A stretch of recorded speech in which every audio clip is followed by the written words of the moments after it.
आपने इस वीडियो पर गलती से क्लिक कर दिया तो मैं आपकी जानकारी के लिए बता देना चाहता हूं, अगर आप 11th क्लास के स्टूडेंट हो, अभी 10th पास करके आए और 11th में आ चुके हो, तो मैं आपकी जानकारी के लिए बता देना चाहता हूं, अगर आप लोग इस वीडियो को इग्नोर करते हो तो शायद आपकी जिंदगी का सबसे बड़ा भूल हो सकता है, सबसे बड़ा आप लोग पछतावा करोगे अपने लाइफ में अगर इस वीडियो को इग्नोर कर दिया। ये मैं पूरे दावे के साथ और पूरे विश्वास के साथ कह सकता हूं।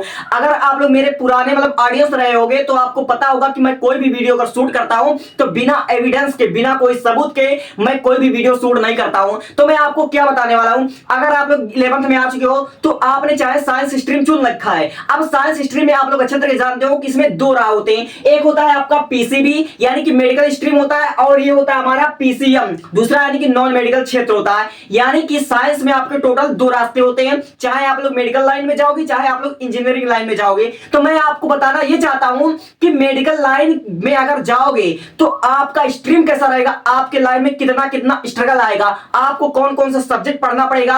अगर आप लोग सब्जेक्ट पढ़ोगे, अगर फ्यूचर में आप डॉक्टर बनना चाहोगे तो आप अगर नीट की तैयारी करोगे तो नीट की एग्जाम में कितना खर्चा आएगा और नीट एग्जाम होता क्या है, और अगर आप लोग एमबीबीएस करोगे, फिर अगर आप लोग एक बड़ा डॉक्टर बनना चाहोगे तो आपका पूरा जर्नी कैसा रहेगा, पूरा आपका स्ट्रगल कैसा रहेगा, कितना पैसा खर्च होगा, कितना समय लगेगा और कितना आपको सामना करना पड़ेगा, और अपने शौक को एक पल के लिए आपको खत्म करना पड़ेगा। तब आप लोग अपने जिंदगी में जाकर सफल इंसान बनोगे। और अंततः अगर सारे पड़ाव को पार करोगे तो एक डॉक्टर बनने के बाद आपकी सैलरी कितनी होगी, और ये बात जानना आपको बेहद जरूरी है।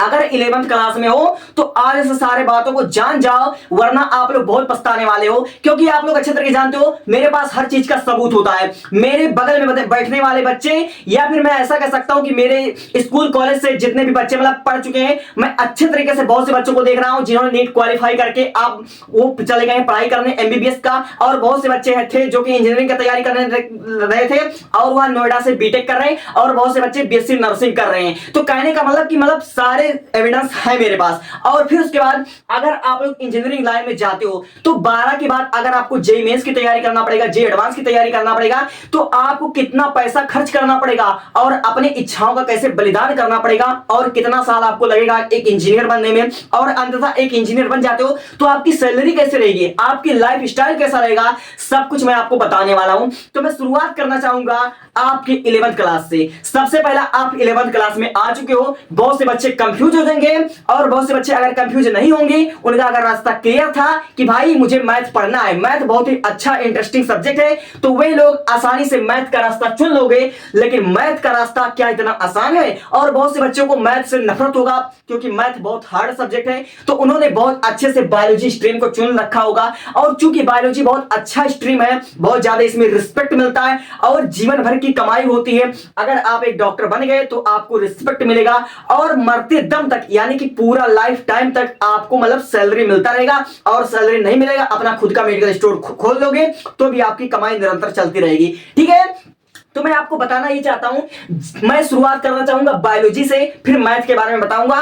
चाहे 10 के लड़के हो, चाहे 11 के लड़के हो, चाहे 12 के लड़के हो, आप पूरा ध्यान से मेरे बातों को समझना, क्योंकि यह वीडियो आपका आंखें खोल देगा कि जिंदगी की सच्चाई क्या है। अभी 10 पास की हो ना, अभी आपके पास उतना समझ नहीं है, लेकिन जिन्होंने 10 पास कर लिया, 12 पास कर लिया और अपने लाइफ में स्ट्रगल कर रहे हैं, संघर्ष कर रहे हैं, असली तजुर्बा उनके पास है दोस्तों, मैं रियलिटी बता रहा हूं। ठीक है, तो आपने 10 पास कर लिया, 11th में साइंस स्ट्रीम चुनते हो, और अगर आप बायोलॉजी चुनते हो तो आपका स्कोप क्या रहेगा। सबसे पहले आप 11th में आओगे, तो 11th में आने के बाद आपको कौन सा पढ़ाई करना पड़ेगा, यानी कि मैं बात कर लूं प्रमुख विषय का, तो आपको मेन 5 सब्जेक्ट पढ़ना पड़ेगा।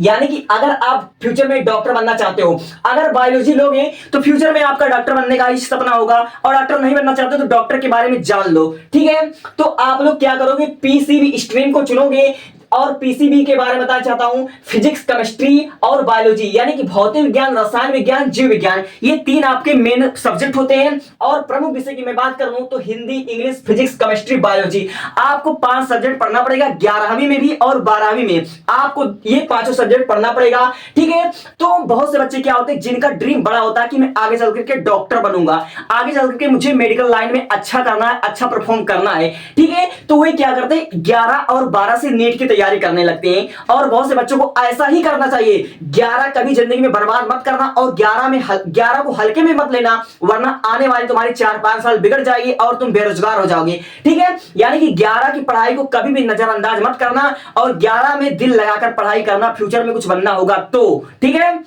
तो आप क्या करोगे कि नीट की भी तैयारी शुरू कर दोगे। बायोलॉजी लिए हो इसका मतलब नीट की तैयारी शुरू कर देना, तुम्हारी जिंदगी संवर जाएगी। तो तुम क्या करोगे, 12 के साथ ही यानी कि नीट की तैयारी करोगे और बोर्ड परीक्षा के साथ ही तुम्हारा नीट का एग्जाम होने वाला है। यानी कि अगर तुम 2026-27 में 11th में आओगे तो तुम्हारा बोर्ड एग्जाम होगा 2028 में। 2028 में तुम बोर्ड एग्जाम दोगे, तो 2028 में तुम फरवरी में बोर्ड एग्जाम दोगे और मई में तुम्हारा हो जाएगा नीट की परीक्षा। यानी अगर पहले अटेम्प्ट में तुम नीट क्लियर करना चाहते हो तो 11th और 12th को अच्छे से पढ़ाई करना, फर्स्ट अटेम्प्ट में तुम्हारा नीट निकल जाएगा। तब ये रास्ता क्या इतना आसान होगा। और बहुत से बच्चे जो लोग कोटा जाते हैं, तो मैं उसके खर्चे के बारे में बता देना चाहता हूं। ठीक है, तो सबसे पहले मैं बता दिया कि आप जैसे ही 11th में नीट की परीक्षा, नीट की तैयारी करोगे, जैसे 11th में आओगे आप नीट की तैयारी कर दोगे और 12 बोर्ड एग्जाम की तैयारी करोगे। तो बोर्ड परीक्षा और नीट की परीक्षा आप लोग दोनों एक साथ दोगे। तो 11-12 में आपको 5 सब्जेक्ट पढ़ना पड़ेगा। प्रमुख सब्जेक्ट है Hindi, English, physics, chemistry, biology. ठीक है, अब नीट की परीक्षा क्या होती है, बहुत से बच्चों को ये नहीं पता होगा कि नीट क्या होता है। तो नीट एक एंट्रेंस एग्जाम होता है जो एनटीए द्वारा कंडक्ट कराया जाता है और ये मुख्य रूप से जिन बच्चों का ड्रीम होता है कि मैं आगे चलकर डॉक्टर बनूंगा, इस परीक्षा को क्वालिफाई करते हैं। तो नीट का परीक्षा क्या होता है, इसका एग्जाम पैटर्न के बारे में बता देना चाहता हूं। नीट का जो परीक्षा होता है ये समझ लीजिए कि नेशनल लेवल का परीक्षा होता है, वर्ल्ड का टफ पेपर होता है। ठीक है, मैं ऐसा कह सकता हूं कि ये चौथा सबसे टफेस्ट पेपर है। ठीक है, फर्स्ट आपका यूपीएससी सबसे टफेस्ट पेपर है इंडिया का, और मैं बात कर लेता हूं सेकंड तो जेईई एडवांस और थर्ड नीट ही है हमारा। ठीक है, तो मैं बात करता हूं नीट एग्जाम क्या होता है। तो नीट का जो एग्जाम होता है इसमें टोटल आपको 180 क्वेश्चन करने होते हैं, यानी 180 प्रश्न आपको करना पड़ता है और मात्र 3 घंटे में 180 क्वेश्चन करना पड़ेगा, 3 घंटे में करना पड़ेगा और 720 मार्क का होता है। 180 प्रश्न होता है और 720 मार्क का होता है। ठीक है, 3 घंटे में आपको करना पड़ेगा और 720 में 625 नंबर आपको लाना पड़ेगा। कम से कम आप 625 नंबर लाओगे तो आपको मेडिकल कॉलेज मिलेगा। ठीक है, कम से कम 625 नंबर आपको लाना है। 725 में से नहीं, 720 में से आपको 625 नंबर लाना है। इतना आपको अनिवार्य है, इतना अनिवार्य है। इतना अगर लेकर आओगे तो एमबीबीएस कॉलेज मिलेगा और एमबीबीएस कॉलेज से आप 5.5 साल की पढ़ाई करोगे, तब आप एक डॉक्टर बनोगे, तब आपके नाम के आगे एक डॉक्टर लग जाएगा। यानी 12 पास करने के बाद आपको नीट एग्जाम क्वालिफाई करना पड़ेगा, फिर उसके बाद आप लोग एमबीबीएस करोगे तो 5.5 साल आपको लग जाएगा। लेकिन बहुत से बच्चों का सपना अब ये होगा कि क्या इतना आसान होगा। नहीं दोस्त, अगर आप नीट की तैयारी करने के लिए कोटा जाओगे, अगर आप लोग नीट की तैयारी करने के लिए कोटा जाओगे या फिर आप लोग दिल्ली जाओगे, लखनऊ जाओगे, मुंबई जाओगे, कहीं भी अगर अपना घर छोड़कर बाहर जाते हो नीट की तैयारी करने, चाहे तुम दिल्ली में जाओगे, तो मेन प्रॉब्लम है पैसा, क्योंकि पैसे से सब कुछ होना है और आज के कलयुग में पैसों के बिना कुछ नहीं हो सकता और शायद पढ़ाई भी पैसों के बिना नहीं हो सकती। अगर आप लोग मिडिल क्लास फैमिली से हो तो मैं आपकी जानकारी के लिए बता देना चाहता हूं कि पैसा कितना लगेगा, वरना यहीं पर रहोगे। मेन मकसद होता है कि पैसा नहीं होता है। तो आप अगर कोटा में जाओगे तो 11th और 12th में कोटा में नीट की तैयारी करने का जो फीस हो वह हमारा 1.5 लाख रुपया। वो हमारा कितना है, वो हमारा है 1.5 लाख रुपया। और मैं ये रियलिटी बता रहा हूं और बहुत से बच्चे इस पैसे को बर्बाद कर चुके हैं और बहुत से बच्चे नीट क्वालिफाई कर चुके हैं। कई बच्चे पहली बार में नीट क्लियर करते हैं, कई बच्चे दूसरी बार में नीट क्लियर करते हैं और तीसरी बार में नीट क्लियर करते हैं। यानी कि 1-2 साल उनको लग जाता है, कभी कभी उनको ड्रॉप भी लेना पड़ता है। ठीक है, तो अगर कोटा जाओगे केवल नीट की तैयारी करने का आपको 1.5 लाख रुपया फीस देना पड़ेगा। 2 साल लगाओगे तो 3 लाख, 3 साल लगाओगे तो 4.5 लाख, यानी कि आपको 4.5 लाख तक केवल लग जाएगा नीट एग्जाम क्वालिफाई करने का। अब आप पर डिपेंड करता है कि आप कितना मेहनत करोगे, उसी के हिसाब से तुम्हारा करियर डिसाइड होगा। तो भैया नीट अगर एग्जाम क्वालिफाई करोगे तो एमबीबीएस मिलेगा और एमबीबीएस होता है 5.5 साल का। और अगर 625 नंबर लाओगे तो कहते हैं एमबीबीएस करने इंडिया में, अगर आप एमबीबीएस करना चाहते हो तो एमबीबीएस की जो पढ़ाई होती है वो पढ़ाई करने में कम से कम आपका 1 करोड़ लग जाता है। रियलिटी बता रहा हूं, अगर प्राइवेट स्कूल से करोगे, प्राइवेट कॉलेज से करोगे तो आपको एक डॉक्टर बनने में 1 करोड़ रुपया लगेगा। रियलिटी बता रहा हूं, जो कि एक मिडिल क्लास फैमिली के लिए ये बिल्कुल मतलब वो कर ही नहीं सकता, वो सपने में भी नहीं सोच सकता है। तो आपको 1 करोड़ रुपया ना लगे, इसी के लिए आप नीट की एग्जाम देते हो और इसमें 625 नंबर ले आओगे तो आप लोग सरकारी गवर्नमेंट कॉलेज से आप लोग करोगे तो यहां पर आपका फीस बहुत कम हो जाएगा। अब गवर्नमेंट कॉलेज से अगर आपको एमबीबीएस कोई गवर्नमेंट कॉलेज मिल जाता है तो उसमें आपका कितना पैसा लगेगा? तो उसमें आपका, अगर आपको एम्स मिल गया, अगर एम्स मिल गया तो मेरे दोस्त आपका 10 से 12 हजार रुपया आपका एक साल का लगता है। यानी कि आप 5.5 साल की समझे 50 से 60 हजार रुपए में आपका पूरा 5 साल का एमबीबीएस हो जाएगा। लेकिन अगर आपको एम्स कॉलेज मिला, जैसे एम्स दिल्ली हुआ, एम्स कानपुर हुआ, एम्स खड़गपुर हुआ, इतने बड़े बड़े एम्स कॉलेज मिले तो आपका हो जाएगा। और फिर भी अगर आप लोग मेडिकल कॉलेज आपको मिल जाता है तो आप ऐसा मान लीजिए कि आपका 15 से 20 लाख रुपए आपका एमबीबीएस कॉलेज में लग जाएगा और आपको स्कॉलरशिप मिल जाएगा, तो आप एक डॉक्टर बन जाओगे। अगर आप नीट की परीक्षा क्वालिफाई नहीं करते हो, गवर्नमेंट कॉलेज आपको नहीं मिलता है, तो आप तो या तो आपके पास करोड़ों रुपया होने से तब आप डॉक्टर बनोगे, वरना आपका सपना चूर चूर हो जाएगा। इसीलिए मैं कह रहा हूं कि 11th को बर्बाद मत करना, नीट की तैयारी अच्छे से कर लेना, तुम्हारी जिंदगी संवर जाएगी। तो सर अगर हम एमबीबीएस कॉलेज कर लेते हैं तो आप हमको ये बताइए, हमको एमबीबीएस करने के बाद हमारी सैलरी कितनी होगी? तो केवल आप एमबीबीएस करोगे तो इंडिया में एमबीबीएस डॉक्टर की जो सैलरी होती है, प्राइवेट अगर किसी हॉस्पिटल में करोगे तो आपका 30-40 हजार रुपया महीना मिल जाएगा। एमबीबीएस करने के बाद आपका 30 से 40 हजार रुपया मिल जाएगा। एक डॉक्टर की सैलरी होती है जिसके पास एमबीबीएस की डिग्री होता है, कुछ अनुभव होता है, ठीक है। अब बहुत से बच्चे ये जानना चाहते हैं कि भाई हम 5.5 साल की पढ़ाई कर लें तुम्हारा जिंदगी संवर जाएगा? बिल्कुल नहीं संवरेगा। अब आप एमबीबीएस कर लोगे, फिर उसके बाद आपको एक और एंट्रेंस एग्जाम देना पड़ेगा, नीट पीजी। और नीट पीजी एंट्रेंस एग्जाम को देने के बाद आपको 3 साल की और पढ़ाई करना पड़ेगा। एमडी करोगे या एमएस करोगे? एमडी एमएस का होता है मास्टर ऑफ मेडिसिन होता है, या फिर मास्टर ऑफ सर्जरी, एमएस का मास्टर ऑफ सर्जरी। ये 3 साल का कोर्स होता है, तो यानी कि 5.5 साल और 3 साल 8.5 साल। अब इसको करोगे तो क्या जिंदगी संवरेगी? नहीं, आपको 2 साल की और पढ़ाई करना पड़ेगा, तब आपका कुल हो गया 10.5 साल, यानी कि आपको मतलब 11 साल। एक डॉक्टर बनने के लिए आपको कम से कम 11 से 12 साल लग जाएगा। 11 साल आपको लगेगा, कन्फर्म बता रहा हूं, एक डॉक्टर बनने के लिए आपको 11 साल लगेगा, ठीक है। 11 साल आप लगेगा, यानी 18 साल से तैयारी करोगे तो 18 और 11 आपका 29, यानी 29-30 साल में एक डॉक्टर बनकर निकलोगे। और जिस दिन आपके पास ये सब डिग्रियां होगी, आपकी सैलरी 1.5 लाख हो सकती है, 2 लाख हो सकती है, 1 लाख प्लस हो जाएगी। तो यानी कि आपका जिंदगी संवर जाएगा। और मेडिकल प्रोफेशन यानी कि डॉक्टरी लाइन एक ऐसा प्रोफेशन है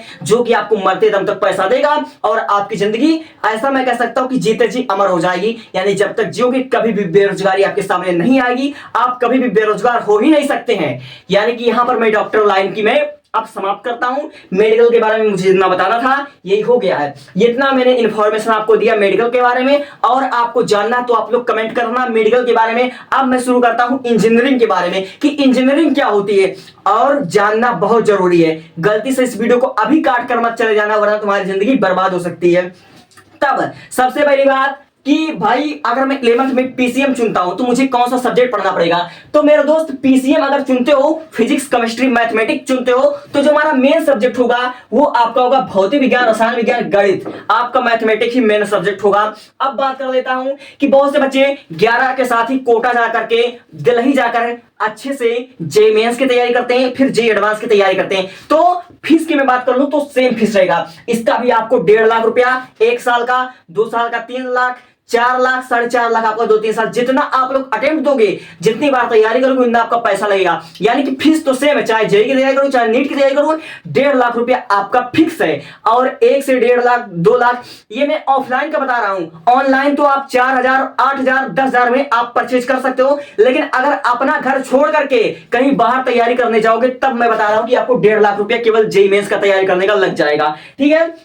तो भैया 11 के साथ जेई की तैयारी करना और बोर्ड परीक्षा के साथ तुम्हारे जेई मेंस का पेपर हो जाता है। और एक बात और, नीट की परीक्षा साल में 1 बार होती है और जेई मेंस की परीक्षा साल में 2 बार होती है। मैथ में एक फायदा आपको मिला, इस परीक्षा को केवल साल में 1 बार दोगे और इस परीक्षा को साल में 2 बार दोगे। इसमें आपको थोड़ा फायदा दिख रहा है। तब आप जेई मेंस की तैयारी करोगे और फिर बोर्ड परीक्षा के साथ आप लोग जेई मेंस का तैयारी करोगे। अब 11th और 12th में 5 सब्जेक्ट की बात बता दो, यानी कि आपको Hindi, English, physics, chemistry, biology, Hindi, English, physics, chemistry और मैथमेटिक्स, ये आपको 5 सब्जेक्ट चुनना पड़ेगा और 5 पढ़ना पड़ेगा। और 11th के साथ आपको जेई मेंस की तैयारी करना पड़ेगा, और जेई मेंस की तैयारी कर लोगे फिर आपको जेई एडवांस की तैयारी करना पड़ेगा। और जेई मेंस, जेई एडवांस को अगर आप क्वालिफाई कर लेते हो, तब आपको मिलेगा गवर्नमेंट कॉलेज।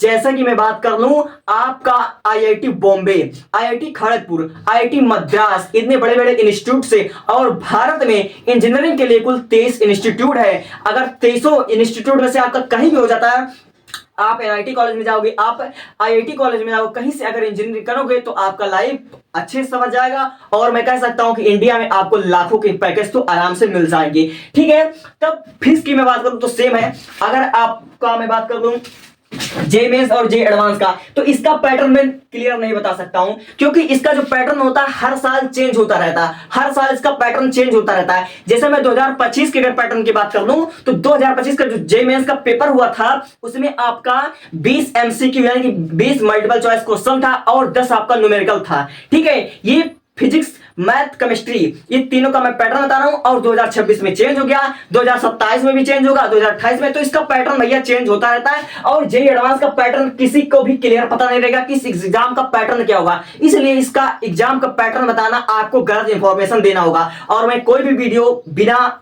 सबूत के नहीं बताता, इसका मैं बता दूंगा आपको, लेकिन पैटर्न चेंज हो जाएगा तो मेरा वीडियो गलत हो जाएगा। इसलिए मैं जे मेंस और जे एडवांस का पैटर्न के बारे में आपको नहीं बता सकता, क्योंकि इसका पैटर्न चेंज हो जाएगा तो भाई आप कहोगे कि गलत इंफॉर्मेशन है, क्योंकि कुछ बच्चे 2027-28 में वीडियो जरूर देखेंगे।